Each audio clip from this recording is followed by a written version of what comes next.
and Kentish on LBC. Call 0345 6060 973. 11:22. Let's go straight to your calls. Why are so many children not attending school? What's going on here? What explains it? Is it mental health? Is it kids lacking discipline? Is it school not being fit for purpose anymore? Is it bad parenting? Is it just overstretched parents? What's going on? Tell me. 0345 6060 973. Owain is a new caller in Oxted. Welcome, Owain. Hi. Hi. So I was just basically thinking about it as I was driving on the way home. I just wonder if it's something to do with the cost of living crisis since 2019, because if you look at it, it's gone up through the last few years. Mm-hmm. And I just wonder, are kids basically looking at their parents and how they're struggling and then thinking, well, I'm never going to amount to anything, I'm going to struggle, so there's no point in going to school because I'm never going to be as successful as my parents. So they look at their parents, they see their parents having got an education, having gone to school, having got their grades, gone to university, so on, and still working all hours, God send, still just about making ends meet at the end of the month, and they think, why would I bother? Yeah, exactly. Why would I bother? Because they look up at their parents and they think, like, that's what I want to be like. Mm. And now with the cost of living crisis, they're seeing that now their parents can't, they can't afford their school clothing, and they're just thinking, well, why should I? What's the point? I'm never going to be able to afford my own house. Like, kids aren't stupid. I just wonder if this is maybe a factor. It's a really interesting suggestion, Owen, because I think what you're talking about really is the rewards, the benefits of going to school are perhaps for a lot of children, and it's interesting that the particular problem is amongst children from more deprived families, 50% of whom, in some cases, are regularly not at school. Those children are struggling to see the point. They're struggling to see the benefit. They're told a myth, go to school, get your education, you'll get on in life. And they're saying, well, hold on, that's not true of my parents, that's not true of my siblings, that's not true of their friends. What's the point?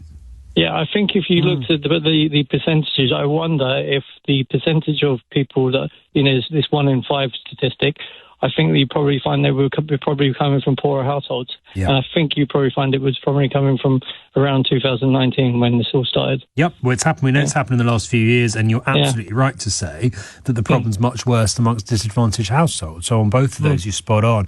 And of course, the cost of living crisis has a massive impact on parents too. If mum and dad, or mum or dad, isn't around in the morning, isn't around to get their child out of bed, get them on the bus, get them into the car to school, then that has a big impact too, because that child can wake up and just decide, actually, I'm not going to go today. Yeah. Yeah, it's all to do with happiness. If a child's not happy, like what's the point of going to school? If it's basically suffering, what's the point of going? If we were solving this problem of the cost of living, then I think you wouldn't have this much problem. The only reason that makes me... Everything you're saying makes sense to me. Yeah. The only thing that makes me question it is, I mean, how long? How long do we have to go back to find children saying, I don't want to go to school, what's the point? I don't learn anything, it's a waste of time. That's always been there, hasn't it? That's always been the refrain from the child, the teenager that doesn't want to get out of bed and go to lessons. And yet they were forced to go, and they went. Yeah, but I don't want to talk about bribery, but if a parent can afford to take his kids out on a weekend or something like that, or a nice trip, the kid will be a bit happier to go to the school during the week, because he'll know on the weekend I've got a nice time with my family. Maybe. Yeah. It seems to me, though, it's not just children's sense of school and what it offers that's changed. It's parents. When you talk to teachers, they say parents now just think it's normal, it's fine for their son or daughter not to be in school quite regularly. That's what's changed in the last few years. Yeah, I'm not saying it's entirely this factor of the cost of living crisis, but I think it is probably does play a significant factor. I think you've made hit on you've touched on something, and that's really quite powerful, actually. And it goes back to what we were saying last week. We were talking about on this show, weren't we, about the number of young people in their 20s, 30s and 40s having to stay at home with their parents because they can't afford to move out. And we were talking about the social contract, as it's slightly sort of pompously called, that promise that if you just work hard, you get your education, you're willing to put in the graft, you will get on and do well. That's the promise. That's the myth, really, that's peddled to young people. And I'm afraid in many cases right now it's nonsense.